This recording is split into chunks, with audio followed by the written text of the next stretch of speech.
Bonjour et bienvenue dans notre exploration du jour. Naviguer le marché de l'emploi, c'est parfois un vrai défi, on est d'accord. Un peu comme essayer de déchiffrer une carte hyper complexe. Heureusement, il existe des guides spécialisés. Les agences de placement, on les appelle aussi agences de recrutement ou bureaux de placement, hein. Et leur rôle est souvent plus vaste et plus nuancé qu'on pourrait le croire au premier abord. Alors, pour y voir un peu plus clair, aujourd'hui, on s'appuie sur des extraits d'un document intitulé «Le rôle des agences de placement dans l'insertion professionnelle». C'est un peu notre fil rouge pour comprendre comment ça marche à l'intérieur et quel est leur impact réel. Notre objectif, c'est donc de décortiquer ensemble ce que font vraiment ces agences, pourquoi sont-elles si centrales, pas seulement pour aider quelqu'un à trouver un premier job ou à rebondir après une période de chômage, mais aussi pour l'économie, pour la société en général. On va essayer d'éclaircir un peu tout ça. Bon, alors entrons dans le vif du sujet. La première chose qui vient à l'esprit, la fonction la plus évidente, c'est la mise en relation, non? Le document source y souligne tout de suite que ces agences, ce n'est pas juste des listes d'offres. Elles ont un accès privilégié à un vaste réseau d'entreprises. Elles sont même souvent au courant des postes avant qu'ils soient publiés partout. Et ça, c'est un avantage énorme, surtout pour ceux qui galèrent un peu à trouver les bonnes offres par eux-mêmes. Oui, tout à fait. Cet accès privilégié, c'est vraiment le point de départ. Mais le document va plus loin. Il insiste sur l'efficacité que ça apporte. Pour une entreprise, par exemple, passer par une agence, ça peut être un gain de temps énorme dans le tri des candidatures. Et pour un candidat, c'est l'accès à ce qu'on appelle parfois le marché caché de l'emploi. Mais au-delà de juste mettre en contact, le mot qui revient souvent dans la source, c'est le ciblage. Le ciblage. Ah oui. C'est-à-dire qu'elles ne font pas que transmettre un CV qui ressemble vaguement à une annonce. Exactement. C'est bien plus fin que ça d'après le document. Les agences évaluent les compétences techniques, bien sûr, mais aussi les fameuses soft skills, les compétences comportementales, et puis les aspirations réelles du candidat. Elles essaient de comprendre le projet pro dans son ensemble, quoi. L'idée, c'est de trouver pas juste un poste qui colle aux qualifications, mais aussi un environnement, une culture d'entreprise où la personne va pouvoir s'épanouir et être performante sur le long terme. Et ce travail d'analyse, de conseil, ça augmente vraiment les chances que l'entretien mène à une embauche réussie. Et point important souligné par la source, que la relation de travail dure. C'est un filtre qualitatif en fait. Ça bénéficie à tout le monde, ça réduit les erreurs de casting. Je vois. Ça dépasse largement la simple transaction, en effet. Et cette idée d'évaluation fine, ça nous amène tout droit au deuxième grand point mis en avant par notre source, l'accompagnement et le conseil. Le document insiste pas mal là-dessus. C'est pas juste trouver un job, c'est aussi préparer la personne à le décrocher et puis à réussir dedans. C'est ça, c'est un aspect fondamental de leur valeur ajoutée. Et le document détaille bien comment ça se passe. Il y a l'aide très concrète, refaire son CV pour qu'il soit percutant, savoir rédiger une lettre de motivation qui sort du lot, mais il y a aussi des ateliers plus interactifs, des simulations d'entretien par exemple, pour s'entraîner à répondre aux questions un peu pièges, à présenter son parcours de manière fluide et convaincante. Ah oui, les simulations. J'imagine que ça doit être hyper utile pour les gens qui n'ont pas passé d'entretien depuis une éternité ou qui sont un peu moins à l'aise comme ça à l'oral. Est-ce que le document donne des exemples de l'impact sur la confiance en soi? Absolument. La source met vraiment ça en évidence. Ces préparations, c'est pas juste pour être meilleur techniquement pendant l'entretien. Ça a un impact psychologique fort. Quand on arrive à un entretien en se sentant bien préparé, en ayant anticipé les questions, en sachant quoi mettre en avant, ça change tout dans l'état d'esprit. La confiance qu'on gagne pendant ces exercices, ça se voit, ça se sent face au recruteur. Le document suggère même que c'est un facteur clé pour transformer un candidat qui est compétent sur le papier en un candidat qui est vraiment convaincant à l'oral. D'accord. Et tout ça, ça fait partie d'une démarche plus globale, le fameux suivi personnalisé.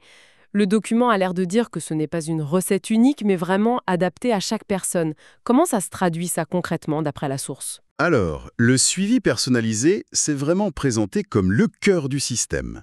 Le document explique que les conseillers prennent le temps. Le temps de comprendre le parcours, les contraintes aussi, mais surtout les ambitions de chacun. Un jeune diplômé, par exemple, il aura besoin d'aide pour valoriser ses stages, ses projets d'études. Quelqu'un en reconversion, il devra apprendre à raconter son changement de cap de manière positive, cohérente. Et puis une personne qui a connu une longue période sans emploi, elle aura peut-être besoin de reprendre confiance, de mettre à jour certaines compétences.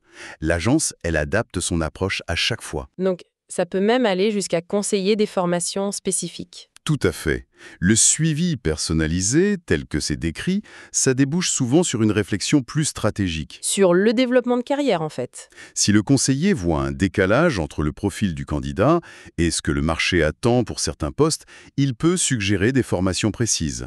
Une certif technique, améliorer son anglais, se former à un nouveau logiciel. Elle peut aussi orienter le candidat vers des secteurs ou des métiers qui recrutent bien, des choses auxquelles il n'aurait peut-être pas pensé tout seul, mais qui collent avec ses compétences qu'il peut transférer. Finalement, on n'est plus seulement dans la recherche d'emploi immédiat, c'est plus une logique de construction de parcours pro sur le moyen, voire le long terme. C'est un peu comme un conseiller d'orientation, mais pour les adultes, quoi. Intéressant cette vision. Et cette connaissance fine des secteurs qui recrutent, ça nous amène au troisième point fort identifié par le document, la connexion très proche des agences avec le marché du travail, le vrai. On a parlé du réseau d'entreprise, mais la source insiste sur l'étendue et la diversité de ce réseau. Oui, le document souligne que les agences, elles cultivent activement leur réseau pro, souvent dans des secteurs très différents. Il y en a des généralistes, bien sûr, et puis d'autres qui sont hyper spécialisés dans un domaine. L'informatique, la santé, le bâtiment. Cette implantation, ça leur permet d'être de véritables ponts entre l'offre et la demande de travail. Elles savent où sont les besoins en compétences, quelles entreprises recrutent activement, y compris pour des postes qui ne sont pas forcément affichés partout. Et le document mentionne l'utilité de ces ponts, particulièrement dans les secteurs en tension, là où les entreprises ont du mal à trouver les bons profils. Exactement. Dans ces secteurs en tension, comme on dit, les agences jouent un rôle clé.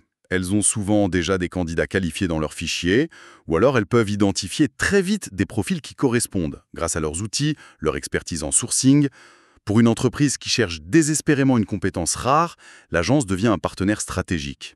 Et à l'inverse, pour un candidat qui a ces compétences recherchées, l'agence peut lui ouvrir des portes super intéressantes et même négocier de bonnes conditions. Ah oui, ça marche dans les deux sens. Et cette position d'intermédiaire, ça leur donne aussi une vue d'ensemble assez unique. Le document parle de leur rôle dans la compréhension des tendances du marché du travail. Qu'est-ce que ça veut dire ça exactement ? Le fait d'être tout le temps en contact avec les entreprises qui recrutent d'un côté et les candidats qui cherchent de l'autre, ça leur donne une place d'observation privilégiée. Le document explique qu'elle voit arriver les nouvelles compétences demandées, les métiers qui changent avec la technologie ou l'économie. Elle voit aussi les secteurs qui montent et ceux qui ralentissent un peu. Elles sont comme des capteurs des évolutions en cours, en quelque sorte. C'est une sorte d'intelligence économique, mais appliquée au marché de l'emploi, si on veut. On peut voir ça comme ça, oui. Cette connaissance fine des tendances, c'est une ressource précieuse, pas seulement pour elles, pour leur boulot de placement, mais aussi pour les conseils qu'elles donnent. Selon la source, elles peuvent comme ça guider les candidats vers des formations qui ont de l'avenir, les aider à anticiper comment leur propre métier va évoluer, ou même les alerter si certaines de leurs compétences risquent de devenir moins utiles. C'est un avantage énorme pour quelqu'un qui veut gérer sa carrière de façon proactive.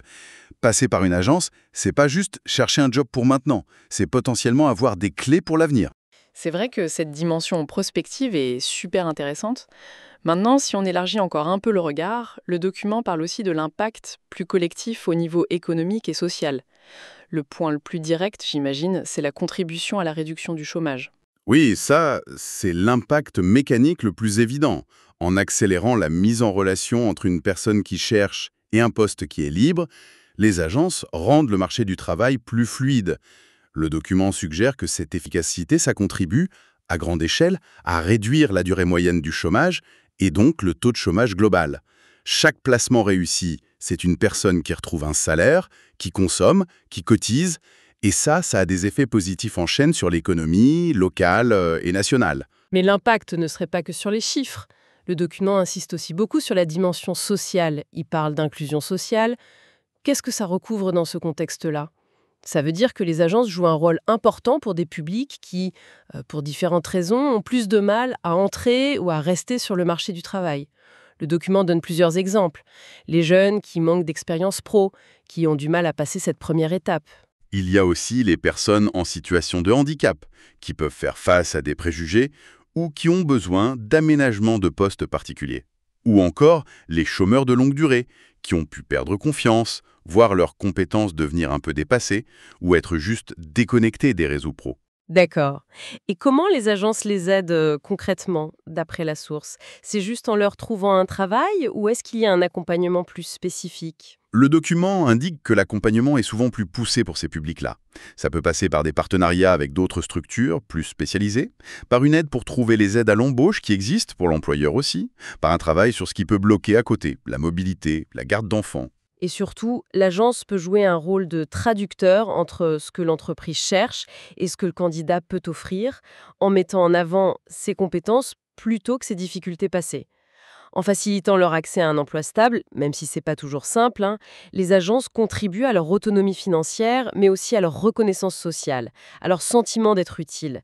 C'est un facteur d'intégration très fort. On comprend mieux pourquoi le document parle d'une contribution à une société plus équitable.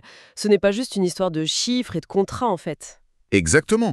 La source positionne les agences de placement pas juste comme des vendeurs de services RH, mais comme des acteurs qui participent, à leur niveau, à la cohésion sociale. En travaillant pour que des personnes plus fragiles ou éloignées de l'emploi puissent trouver leur place, elles aident à réduire les inégalités et à renforcer le lien social. C'est une dimension peut-être moins visible, mais essentielle de leur rôle. Bon, alors, si on essaye de rassembler un peu tout ça, qu'est-ce qu'on retient de fondamental sur le rôle de ces agences d'après notre lecture de ce document? Le terme qui revient, c'est acteur essentiel. Oui, je crois que c'est ça le message clé. Essentiel parce qu'ils font plusieurs choses en même temps, qui se complètent. D'abord, ils facilitent, ils créent des ponts efficaces entre candidats et entreprises, grâce à leur réseau, leur capacité de ciblage. Ensuite, ils accompagnent, ils offrent un soutien personnalisé qui va de la préparation technique, CV, entretien, jusqu'au développement des compétences à la confiance en soi. Troisièmement, ils sont un peu des vigies du marché du travail, capables de décrypter les tendances et d'orienter les parcours. Et enfin, il y a cet impact économique et social bien réel, en aidant à réduire le chômage et à favoriser l'inclusion. Une palette de rôles assez large, finalement.